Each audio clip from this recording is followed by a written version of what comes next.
Continuando con el segmento, precisamente por eso hicimos un segmento especial, precisamente un capítulo especial sobre este tema, porque ya ha habido legalización en países o en naciones donde no la había.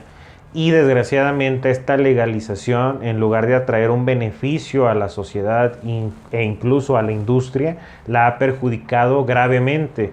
Un ejemplo claro es lo que ha sucedido en Colombia, donde a través de la semilla, de tener a la semilla de alguna manera controlada, la cual es legal, y el acceso a ella es a través de un procedimiento precisamente monopolizado por un grupo de interés, llámese Estado, llámese particular, lo que ustedes quieran, pero a su vez eso lo que hace es que limita el mercado, porque en lugar de tener un mercado libre, al menos en producción, porque precisamente si se busca incentivar una economía y tienes una ecología o tienes un clima como el que se tiene en la mayoría de la República Mexicana, y la gente que sabe de agricultura porque lo ha hecho muchísimos años y generación tras generación, y la oportunidad ahora de cultivar no solo lo que es el cannabis, sino por ejemplo lo que es el cáñamo, que industrialmente tiene una utilidad textil o de un sustituto a un textil muy valioso, ¿no? Y se pueden fabricar también materiales muy duros, ¿no? A través del procesamiento del cáñamo,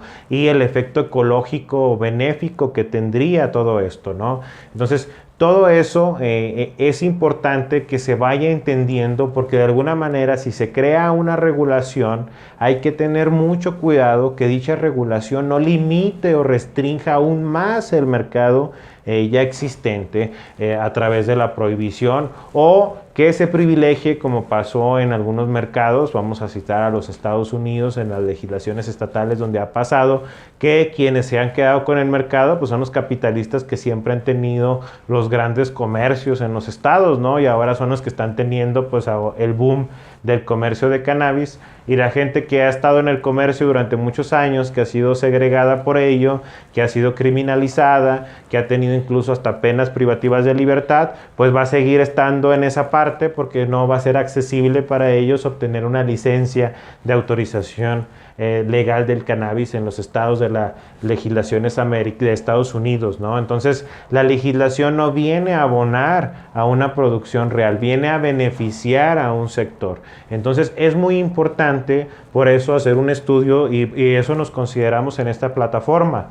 Nos consideramos una plataforma que hace un estudio filosófico, jurídico, real de la situación, y lo expone tal y como es. Porque al final de cuentas la interpretación no debe de ser la que está en un expediente, en la foja 1 a la foja 999. No, la interpretación que se debe de dar a las cosas debe de ser la real.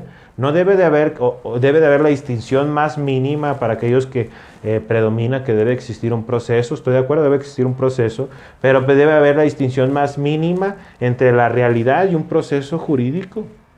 Y ustedes saben cómo cambia y se trastorna, ¿no? Cómo a veces hasta parece una escena de un teatro, ¿no? O de una novela, ¿no? El acudir a una audiencia familiar, por ejemplo, de una controversia en materia familiar. Entonces, todo ese tipo de cosas es importante que ustedes analicen las legislaciones que se van dando, porque es inminente.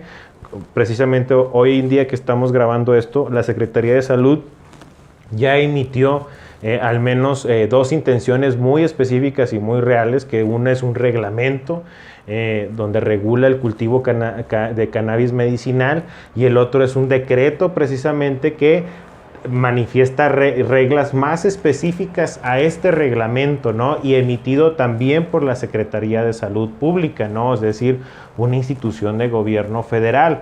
Es decir, ya están haciendo desde el gobierno federal realista esta situación. Entonces, ya no solo a través de los juicios, a través de exponer violaciones a derechos fundamentales, sino ya ahora también que todo esto entre, digamos así, en vigor, a través de procesos administrativos, adecuándonos a lo que entre en vigor, se puede posicionar la gente en el mercado. Por ejemplo, tú que me estás escuchando, que tienes un predio en tu casa, puedes, en base a una legislación, si es adecuada, ¿sí?, sembrar a partir de que esto entre en vigor, solicitar tu autorización, y que sea un proceso simple para ti, ¿no? Es lo que se busca también. Obviamente conocemos que el proceso de cultivo de cannabis tiene que tener un seguimiento especializado, pero eso lo vamos a explicar más a detalle de cuál sería la forma de estar auditando, por decir así, o viendo que la cosecha tuviese un buen cultivo, ¿no? Precisamente por eso hay especialistas que se dedican a eso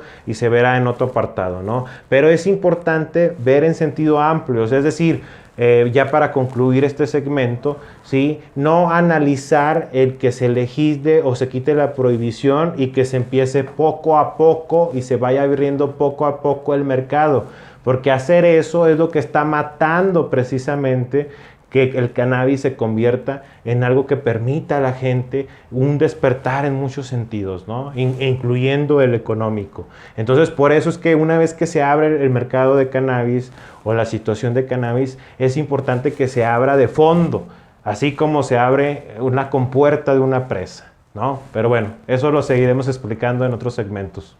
Continuamos.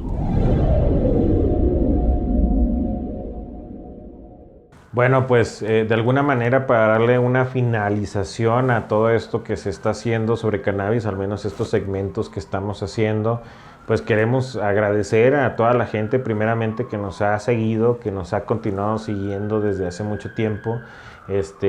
Gracias, de verdad muchas gracias, por eso estamos haciendo esto y continuamos porque vemos las estadísticas, vemos los views, vemos la gente que se suscribe.